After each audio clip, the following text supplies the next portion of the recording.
Hello, and welcome to the very first episode of How to Speak Geek.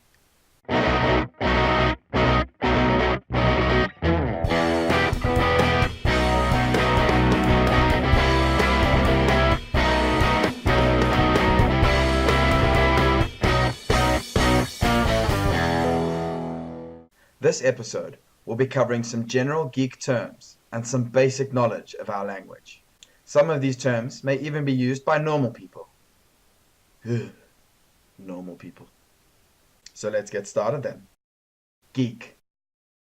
This word is used to describe eccentric and peculiar people, who in most cases are enthusiastic about, or in some cases even obsessed with, a particular pursuit or hobby.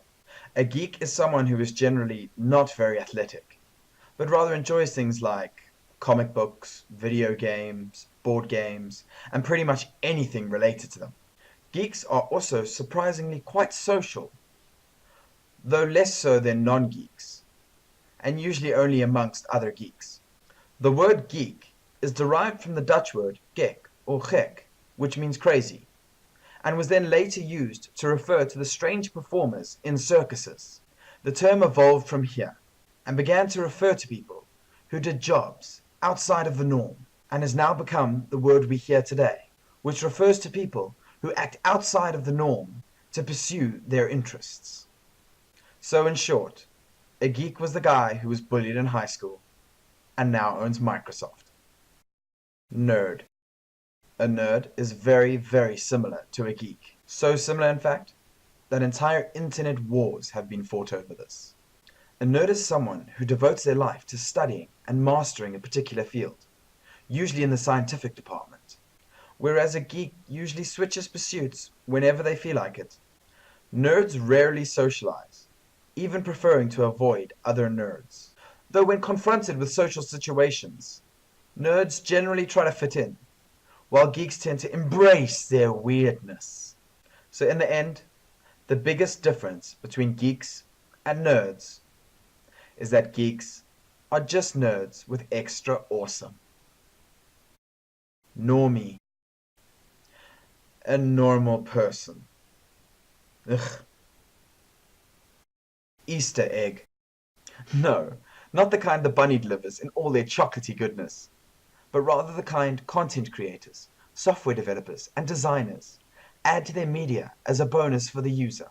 It's a secret, undocumented, and sometimes very well hidden feature that when discovered unlocks bonus content for the user, whether in the form of bonus gameplay, bonus media, or in most cases a hilarious pop culture reference. It's something fun for the user to discover, but not at all necessary to advance the storyline. Some of these used to be infamously difficult to find, with people taking weeks or even years to discover them. But now with the not so new invention of the internet, they can just be searched for online. Fandom. The community surrounding a specific piece of media. It can be made up of many different types of fans, including the fan, someone who just enjoys the media for what it is. The fan fiction writer, someone who writes their own story adaptations relating to the media. The cosplayer, someone who dresses up to look like a character from the media, and in most cases, acts like the character too. The artists, from poets to painters, they are people who create art derived from the media. The fanatics, these are the people that will cut you if you say anything bad about their fandom. Overall, fandoms can be seen as an awesome or creepy group of people that have an extreme interest in the media of their choice. This includes everyone from Whovians to Trekkies to Bronies to Browncoats, just to name a few. Flaming. This is used to describe comments which are attacking or insulting someone during arguments on the internet. These are used by people in hopes of reviving their argument or hurting the other person or people involved. These comments then spread, as fire does in reality, causing more and more flames to sprout up and the argument to become more heated. Flamers can include anyone, from the most educated human being to the poorest excuse for an idiot. The fire doesn't discriminate, it claims all. Once enough people are throwing insults at each other, it escalates into a flame war. Though this can be highly entertaining for those not involved, especially if popcorn is grabbed. Troll. Fairy tales have always told you that trolls live under bridges. Though to be fair, the same is probably true of these type of trolls. Though these ones definitely have better internet than you, and have done unspeakable things to your mother. A troll will use any reason or excuse to cause chaos and disruption among the chat of a game or a forum online. Some trolls are harmless, playing simple pranks, or making a mild joke at someone else's expense, while other trolls flame, insult, and attack others, using any form of argument to create chaos. Trolls usually do this just to get a reaction, either to entertain themselves or to get attention from people online. Wiki.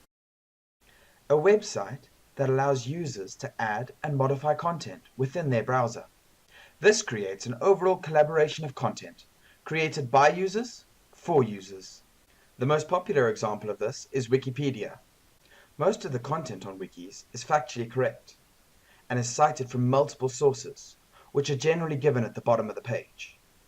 Though sometimes content that is incorrect can sneak its way into a wiki. But it's usually more humorous than malicious. For example,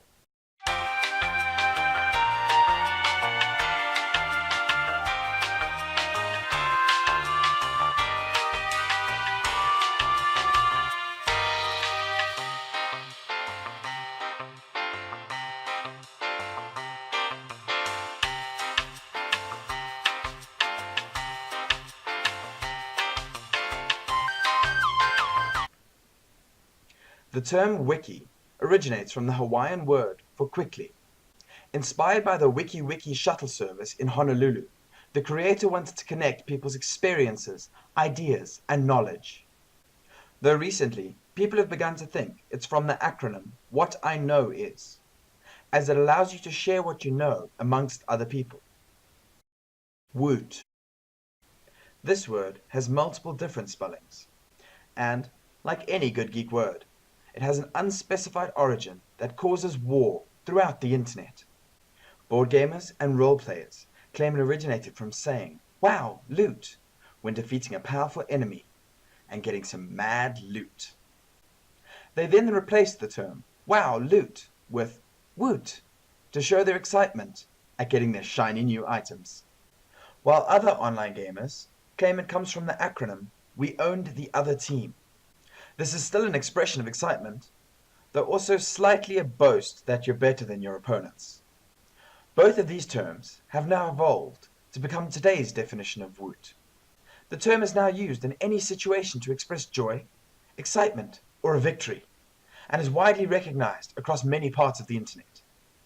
As the word becomes more widespread, people have begun to use it more commonly, often seeing it now in social media, though being repeated twice in a row. Woot woot. We hope you all enjoyed the first episode of How to Speak Geek.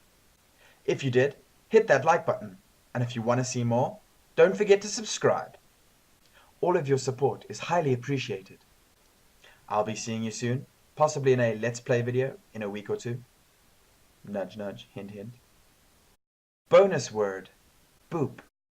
This word is shrouded in complete mystery.